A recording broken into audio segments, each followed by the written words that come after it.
Well, Ian Murray is the Labour MP for Edinburgh South and joins us now. Good morning to you. Good morning, Guy. How are you? I'm good, thank you. If Labour were negotiating, how much money would they be paying? Well, we wouldn't be looking at this position that we've got. This looks like it might be the most expensive lunch in the history of lunches. We're looking at a bill to leave the European Union that's well in excess of several years of our membership fee in order to negotiate a trade deal which is going to be much worse than we've currently got. The government's in an incredibly weak negotiating position. It looks as if the country is going to be significantly worse off as a result, and it looks as if the Prime Minister is going to be in a position that she's going to be spending all that money that was promised into the NHS, if you remember, on the side of that bus. So how much would Labour pay? Well, it's difficult to put a figure on any of these things. Obviously, there's legal responsibilities for pensions for people who've been working in the European Union. There's legal responsibilities for projects that are actually being built and put in place in the UK at the moment. So we would have to negotiate, of course, a bill. But the point here is that we're essentially paying a huge bill to the European Union to leave the club in order for us to negotiate a position that's much, much worse than we have at the moment, which is a very strange position to be in. It's giving up your gym membership. Well, it's the reality of Brexit. It's the reality of Brexit, which your party supports. Well, it is the reality of Brexit, and it's something that certainly we should be thinking and readdressing whether or not we should be leaving the club at all. I've very much advocated for staying in the customs union and the single market. That would mean that our future trading position would be secure. You've advocated it. You've advocated it in Parliament, and the Shadow Chancellor, John McDonald, went through the lobbies with the Tories to vote against you. Well, I think we need to be looking at, the government needs to be looking at this and the Parliament needs to be looking at this to make sure that we have a trading position in the future that secures our position with the single market and the customs union. And what is Labour's position on that?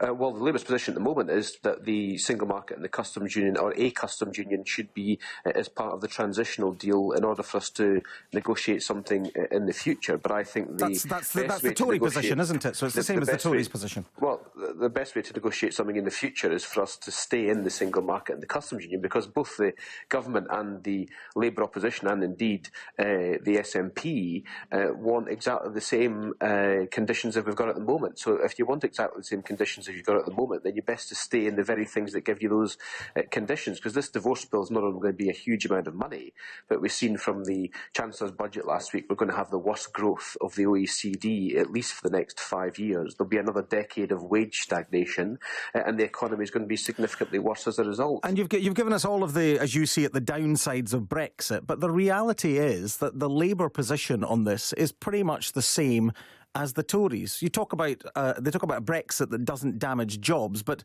in terms of the practicalities here, there isn't any difference between the Labour position and the Tory position, is there?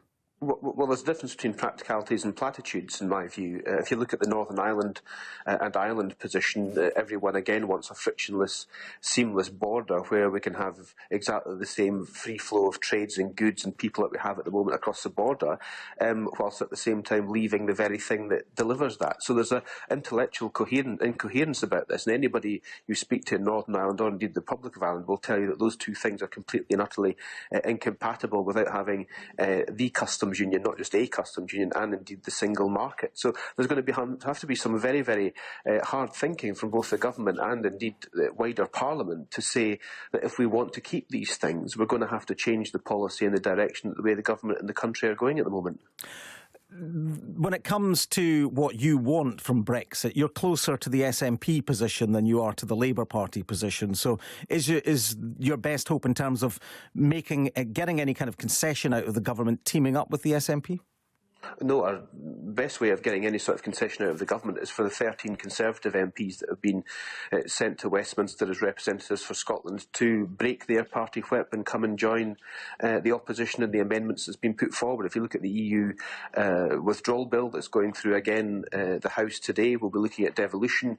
The only way we're going to win any of these amendments is for the 13 Scottish Conservative MPs to come and give us their numbers. The Labour Party, the SNP, the Liberal Democrats, the One Green, and indeed many of the independent MPs have been working together to try and find a way of defeating the government, and we need the 13 Conservative MPs to come and join Ken Clark and Anna Soubry in the lobbies. Do you have sympathy with the Scottish Government who argue that in the main on Brexit their voice isn't being heard?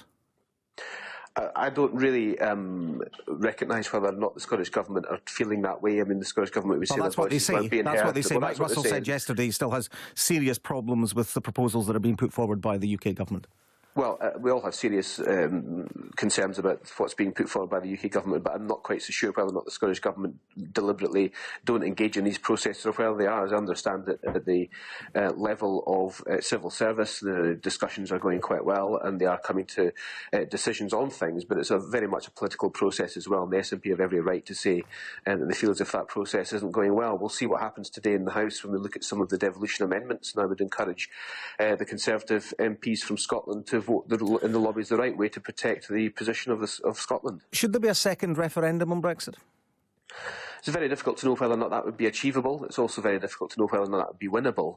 But I think we need a long, hard look in a parliamentary sense to see whether or not this is in the best interest of the country. I think this is the largest bit of self-harm a country's ever done to itself. And I think. So do you believe that Parliament could stop Brexit? I believe Parliament should get the opportunity, if it so requires, to do so, to look at the issues whether or not it should stop Brexit. And I think we need a meaningful vote in the House. We need a meaningful. Well, I think we need to look very seriously at the damage that this may do to the country. And I think politicians have a responsibility to take half a step back sometimes, see whether or not it's in the best interest of the country, and then to put the arguments about whether or not we should look seriously at this being stopped. And I think that, given what we've seen from the budget last week, given what we're talking about in terms of the budget bill, given what we're talking about the consequences for the island of Ireland, and given what we're talking about in terms of the consequences for EU nationals and the future of this country, that we should maybe perhaps take half a step back and look at whether or not this is in the best interests of the country and make a decision on that informed basis. Ian Murray, Labour MP for Edinburgh South, thank you very much for joining us.